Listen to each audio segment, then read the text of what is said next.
The top of neat, neat top. 안녕하세요. 니트탑 베이직 라이팅 강좌에 오신 것을 환영합니다.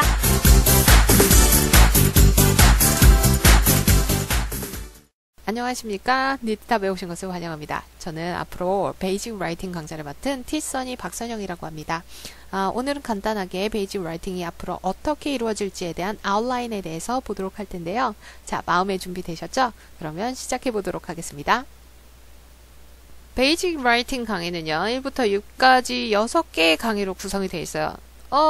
이거 보니까 어떤 친구들, 이것도 알고, 이것도 알고, 3, 4, 5 다 알아요. 이거 뭐하러 들어야 되죠? 라고 얘기하는 친구들이 있을 거예요. 그 친구들 만약에 내가 지금 5분을 줄 테니까, 자, 글 하나를 완성을 해와라.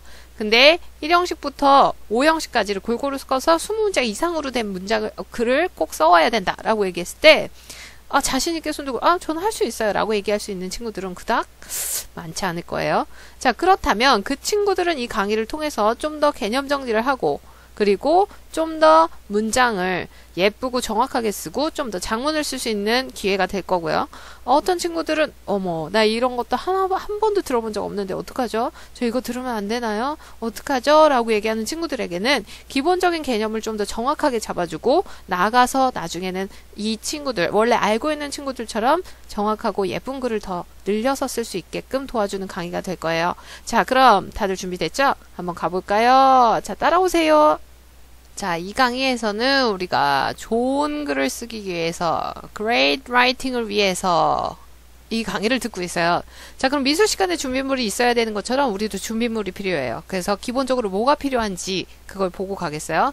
자, 첫 번째 letter라는 말이 있어요. letter, 편지. 편지가 왜 갑자기 여기 나왔지? 라고 얘기하는 친구들 많을 거예요. 미안하지만 여기서는 편지가 아니고 우리가 알고 있는 알파벳, 그래서 A, B, C, D, E, F 뭐 이런 애들이 letter라는 아이예요. 이 letter가 모여서 word, 단어가 돼요. 자, 단어 많이 외우라고 엄마, 아빠, 뭐 선생님들이 단어 외워 라고 얘기를 하죠. 그래서 외웠던 것들, go, come, live 막 이런 것들 외웠어요. 어떤 친구들은 이거보다도 더 어려운 단어들을 많이 알고 있어요. 하지만 그 친구들이 얘기를 해요. 저는 단어를 많이 아는데도 문장을 만들기가 참 어려워요. 라고 얘기하는 친구들이 있어요. 그리고 단어 모른다고 하면, 그럼 단어를 모르면 문장은 전혀 안 될까요? 라고 얘기하지만 괜찮아요. 우리 단어 실력 늘릴 수 있잖아요. 그죠?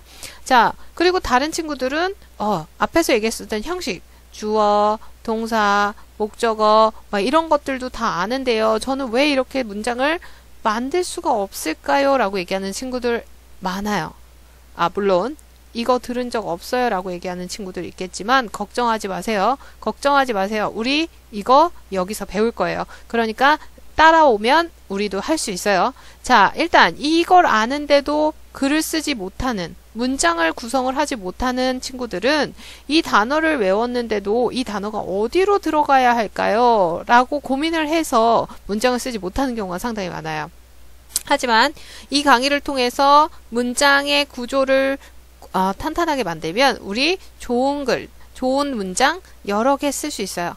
좋은 문장을 이렇게 쓰면 이것들이 다 모이면 paragraph, 단락이라는 아이가 돼요.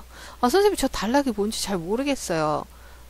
쉽게 말하면요. 우리 국어책에서 보다 보면 국어책에 이렇게 글들이 막 써 있다가 들여쓰기가 이렇게 돼 있는 애들이 있어요. 여기서 띄고 들여쓰기가 돼 있는 것들, 이것들이 하나의 단락이라고 보면 되거든요. 근데 이 단락들이 또 모여서 좋은 에세이, 좋은 글을 만들어내게 돼요. 그래서 근데 이 좋은 글을 만들고 좋은 단락을 만들기 위해서는 좋은 문장을 쓸 수 있어야 돼요. 그렇기 때문에 우리는 좋은 문장을 쓰는 기본을 다져야만 되는 거죠. 그래서 우리는 좋은 문장부터 단어 실력, 좋은 문장, 그리고 좋은 패러그래프, 좋은 글까지 끝까지 가기 위해서 함께 열심히 노력을 해보도록 하겠습니다. 간단 품사 정리. 품사 또 뭔가요? 라고 하는 친구들이 있을 거예요. 자, 문장을 또 써야 하는데 이 품사는 또 뭔가요? 라고 얘기할 텐데 아까 우리가 이거 얘기를 할 때 좋은 글을 쓰기 위해서는 준비물이 필요하다고 얘기를 했어요. 그 준비물이 되는 애가 워드라는 단어라는 아이가 되는 거고, 이 준비물이 여러 개 많이 이렇게 있어도 좋은 글을 쓰는 준비는 되어 있지만 꼭 좋은 글을, 좋은 문장을 쓸 수는 없다라고 얘기를 했었죠. 그 이유는 뭐라 그랬었어요? 아, 이 단어가 어디 들어가야 되죠? 여긴가? 아, 저긴가? 라고 이렇게 헷갈리기 때문에 어디 들어가는지 모르면 당연히 좋은 글을 쓸 수가 없다. 좋은 문장을 쓸 수가 없다라고 얘기를 했었어요. 자, 이걸 쉽게 얘기하자면 만약에 선생님이 여기다가 이렇게 비행기를 이렇게 만들고 싶어요. 비행기 같은가요? 자, 이런 애를 만들고 싶은데 분명히 나는 부품을 갖고 있는 것 같아요. 자, 박스에 들어있는 부품들을 뜯어봤더니 여기에 이렇게 생긴 애, 이렇게 생긴 애, 이렇게 생긴 애, 이렇게 생긴 애가 있었어요. 근데 얘가 날개 같기도 하고요. 얘가 몸통 같기도 하고 얘가 꼬리 같기도 해요. 근데 일단 붙여보기로 했어요. 자, 여기다가 하나 붙이고 여기다가 하나 붙이고 여기다가 하나 붙이고 여기다가 하나 붙이고 모양이 좀 이상해요.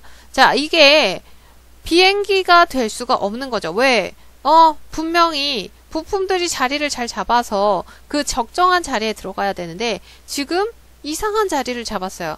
그래서 비행기가 될 수가 없겠죠. 자, 얘 같은 경우도 마찬가지예요. 자, 단어가 있어요. 자, 준비물들, 부품들이 다 이렇게 있어요. 부품들이 다 이렇게 있는데 단어가 어디 들어가야 할지, 여기다가 넣을까 저기다가 넣을까 아무렇게나 그냥 놔보자 라고 얘기해서 놨더니 문장이 안 되는 거예요. 그건 당연한 거겠죠. 자, 그럼 이 얘기를 왜 했냐. 자, 비행기를 만들어서 부품을 가지고 비행기를 만들어 보는 것과 마찬가지로 단어들이 있어야지만 문장을 만드는 것은 맞아요. 하지만 이걸 반대로 생각해서 비행기 만드는 걸 반대로 생각해서 이걸 뜯어서 이거는 무조건 날개 자리에 들어가는 거. 자, 이거는 무조건 몸통이야. 그리고 이거는 무조건 꼬리 자리, 이거는 바퀴 자리에 들어가는 거야. 라고 딱 이렇게 나눌 수 있는 친구라면 당연히 비행기를 다시 조립하는 것도 당연히 할 수 있어요. 당연히 할 수 있을 거예요. 자, 그러면 이거랑 또 비슷하다고 보시면 돼요. 아무리 단어를 가지고 있지만 이거를 분류를 할 수 없거나 어떤 특징을 가지고 있는지 모른다면 문장을 만들 수가 없겠죠. 자, 그럼 우리는 당연히 이 알고 있는 단어들 여러 개를 자, 얘는 이쪽에 이런 특징을 가지고 있고 얘는 이런 특징을 가지고 있어. 그거에 따라서 이렇게 나누어서 알아서 갖고 있는다면 당연히 문장을 만들 수가 있겠죠. 그렇기 때문에 우리는 품사를 정리해야 되는 겁니다.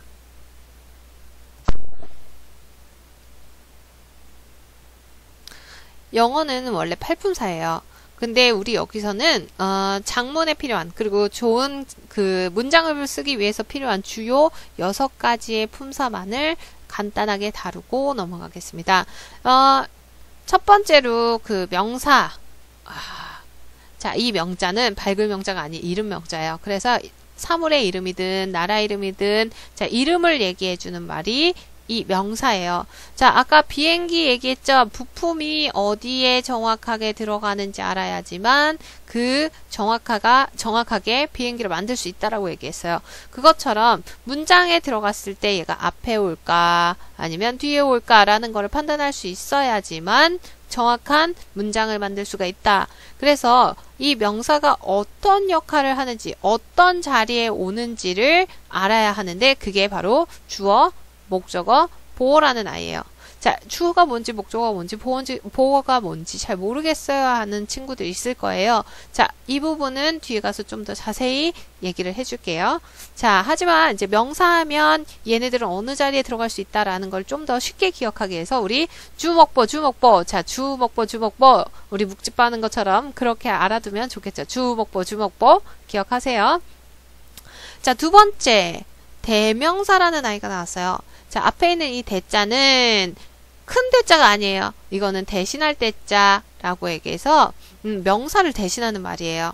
자, 명사를 대신하는 말인데 그럼 어떤 아이들이 이런 아이들이죠? 라고 얘기를 하면, 우리, I나, me, we, it, 이런 아이들이 다 명사를 대신해서 나와요.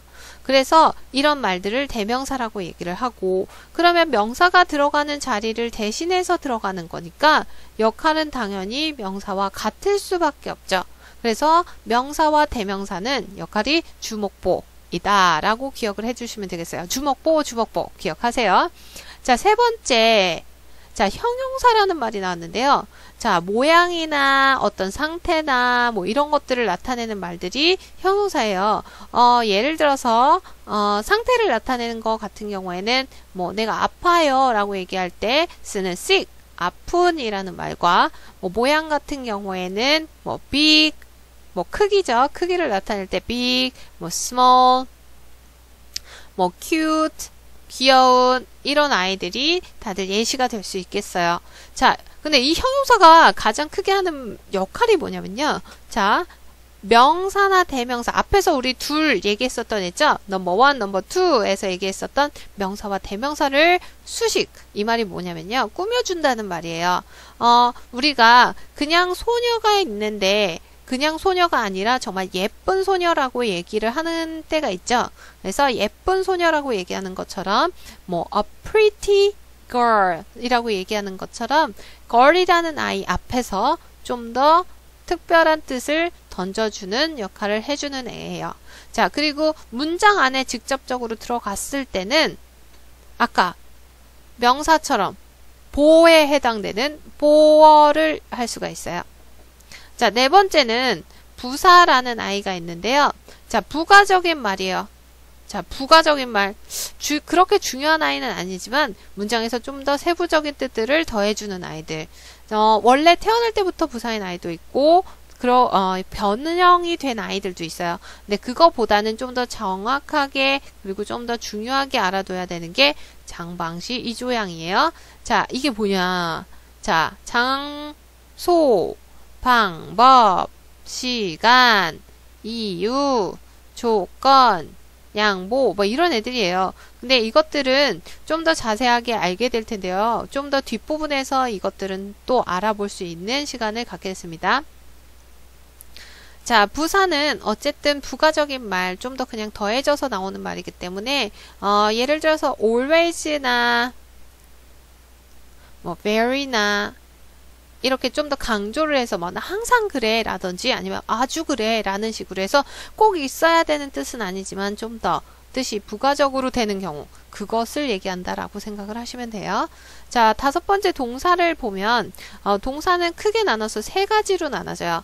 비동사, 일반 동사, 조동사. 이 부분들 같은 경우는 그냥 간단하게 비동사는 우리가 알고 있는 amis들이 나오는 애들이죠.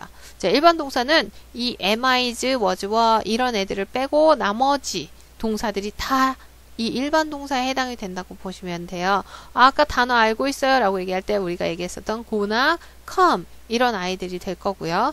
조동사는 말 그대로 동사를 도와서 나오는 말이에요.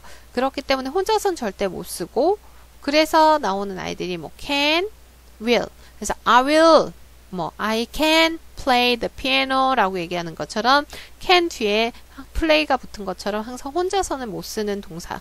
그것이 조동사라고 보시면 됩니다. 자, 마지막 전치사. 이 전자는 앞전자고 올치자라고 얘기를 해요. 그래서 원래는 앞에 오는 말이라는 건데 자, 누구 앞에 오냐?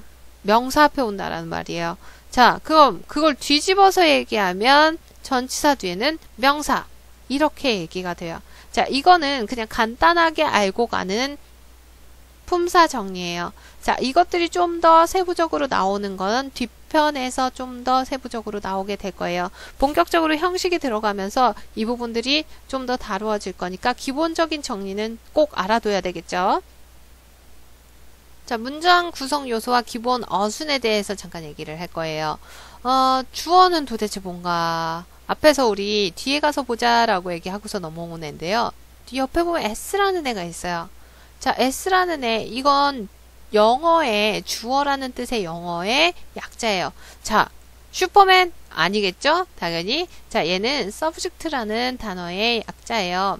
자, 어쨌든 s라는 약자를 가지는 주어는 한자어인데 이게 주인 주자예요. 그래서 문장의 주인이 되는 거죠. 자, 주인이라는 말은 힘이 그만큼 세다는 얘기겠죠. 그래서 문장의 앞쪽에 오는 애예요. 문장의 맨 앞에 오는 아이라고 생각을 하면 되고, 항상 해석은 은는이가 이렇게 해석이 돼요. 솔직히 영어에서는 은는이가 이런 식으로 따로 붙는 아이들이 없어요. 그래서 I am a boy 라고 얘기를 하게 되면 이 I라는 맨 앞에 오는 이 자리가 자, 주인 자리예요. 주인은 맨 앞에 있어야 돼요. 그래서 주인 자리인 주어인데요. I는 그 자체의 뜻이 나는이다, 나는 이라고 해석이 되게끔 되어 있거든요. 그렇기 때문에 이 아이들, 맨 앞에 오는 이 아이를 주어라고 보면 돼요. 자, 동사는 항상 해석이 다자로 끝나요. 왜 그러냐면 우리나라 말은 끝날 때 마지막 뭐뭐 했습니다 라고 얘기를 항상 해주게 돼 있죠. 그래서 해석상에선 다 다자로 끝난다고 보면 돼요. 아까 앞에서 얘기했던 것처럼 be나 일반이나 조동사 이렇게 해서 세 가지 종류가 있고요. 자, 앞에서 말했었던 I am a boy 라고 얘기를 하는 이 문장에서는 당연히 이 am 이라는 이 I가 뭐뭐이다 라는 뜻을 가지고 있기 때문에 동사가 되는 부분이 될 거예요. 자, 세 번째 목적어. 여기 보니까 오가 있어요. 이거 보면은 꼭 마치 뭐가 맞았다. OX 하는 그 오 같죠? 하지만 여기는 오는, 오브젝트라는 목적어를 뜻하게 되어 있습니다. 자, 목적어는 뭐냐면, 동사가 뭘 하는지, 아니면 어떤 대상에게 하는지를 얘기를 해주는 게 목적어예요. 예를 들어서 가장 유명한 이 목적어를 가지고 있는 게 여러분들 다 알고 있는 용어인데요. I love you 라는 말이 있어요. 자, I love you 라고 얘기를 할 때, 자, 여기에서 보면, 자, I love you 라는 뜻은 우리가 너무나도 잘 알고 있듯이 나는 당신을 사랑합니다 라는 뜻이에요. 여러분도 저 사랑하죠? 자, I love you 라고 얘기를 할 때, you라는 아이가 목적어, 당신을 이라고 얘기가 되죠. 그렇기 때문에 이 부분을 우리가 목적어 오라고 표기를 할 수가 있는 부분이 되는 거예요. 자, 그렇다면 마지막 보어는 뭐가 될까요? 자, 보어는 보충 설명해주는 말이 되는 애예요. 보충 설명을 해주는 말이 되는데요. 자, 그럼 누구를 보충 설명해주냐? 앞에서 나왔었던 주인이 되는 말이나 아니면 을르리라고 얘기가 되는 목적어를 보충 설명해주는 말이 돼요. 아까 얘기했던 것처럼 보충 설명이라는 건 그 부분에 대해서 이퀄 관계, 자, 얘는 얘가 돼요 라고 얘기해 주는 것과 같거든요. 자, 아까 얘기했었던 첫 번째 문장에서 I am a boy 라는 말이 나오면 얘가 뭐라고 했었죠? 네, 얘가 주어라고 얘기를 했었어요. 그리고 얘는 누구라고 얘기를 했었죠? 얘 동사라고 얘기했었어요. 자, 이 뒷부분, 이 부분이 자, I라는 애가 누군지에 대해서 좀 더 정확하게, 좀 더 명확하게 세부적으로 얘기를 해주는 거죠. 그래서 이 부분을 보어라고 볼 수가 있습니다. 그래서 이런 것들을 사용해서 문장을 구성하고 써내려가는 것들은 우리가 좀 더 다음 시간에 좀 더 자세하게 알아볼 건데요. 그 전에 기본 어순들이 어떻게 되는지 그 부분에 대해서 알고 넘어갈 거예요. 앞부분에서는 문장의 구성 요소에 대해서 얘기를 했는데 이번에는 그 각각의 문장 요소들이 어떤 우선순위를 갖고 있는지에 대해서 볼 건데요. 이거는 그냥 쉽게 생각해서 우리가 앞에서 그 비행기 조립하는 것을 얘기를 했잖아요. 자, 비행기를 조립할 때 몸체에 꼬리를 붙이고 뭐 날개를 붙이고 그리고 바퀴를 붙이고 뭐 이런 식의 얘기가 되겠지만 이것들은 하나하나를 조립해 나가는 어떤 순서라는 게 있잖아요. 그래서 그 순서를 따라서 그 조립을 해 나가는 것이 이 우선순위와 같다라고 보시면 돼요. 그래서 뭘 먼저 써야 되고 뭘 먼저 조립을 하고 뭘 먼저 조립을 할까라는 그 순서를 매겨 놓은 것이 이 우선순위인데요. 또 이렇게도 생각해 보면 좀 더 쉬울 것 같아요. 항상 보면 영화에는 정말 주인공이 항상 있어요. 그게 주어라는 아이가 여기서 주인공이 되는 거고 그 옆에는 항상 주인공을 항상 물심양면으로 아주 마음을 다해서 도와주는 친구가 항상 있어요. 그게 동사라는 아이죠. 근데 그 동사라는 아이 또 주변에는 이 아이들 밑으로는 또 목적어나 보어처럼 이렇게 두 명의 또 좋은 친구들이 있고 그 외에 영화에는 엑스트라들이 있단 말이죠. 그렇기 때문에 이 엑스트라들은 추가 정보가 되는 거예요. 예를 들어서 슈렉 영화를 한번 보면 슈렉이 여기에 주인공인 거예요. 근데 슈렉 옆에는 누가 있죠? 슈렉보다는 원래 제목이 슈렉이니까 슈렉보다는 조금 약한 두 번째 주인공이지만 피오나 공주가 있죠. 피오나 공주가 이 동사 같은 두 번째 세컨이 되는 거고요. 자, 이 옆으로 보면 그 슈렉의 유명한 고양이 있죠. 고양이와 덩키. 자, 이 둘의 캐릭터가 이 뒤를 이어주면서 거의 동등한 비슷비슷한 이런 역할을 하는 것처럼 동등한 그 입장에 있는 것처럼 이렇게 나오죠. 자, 그 다음에 여러 가지 그 쿠키들도 나오고 뭐 어떤 다른 캐릭터들이 엄청나게 많이 나와요. 자, 이런 애들이 추가 정보가 되는 거죠. 그래서 이 순서도 우선순위에 따라서 정해진다라는 것만 알고 계시면 되겠습니다. 자, 오늘은 여기까지 이렇게 마무리를 하고요. 자, 다음 시간에는 우리가 좀 더 이 우선순위를 기준으로 해서 각 형식에 대해서 얘기를 할 건데요. 첫 번째, 1형식에 대해서 글쓰기를 어떻게 하는지, 그리고 그 1형식을 어떻게 하면 활용할 수 있는지에 대해서 알아보도록 하겠습니다.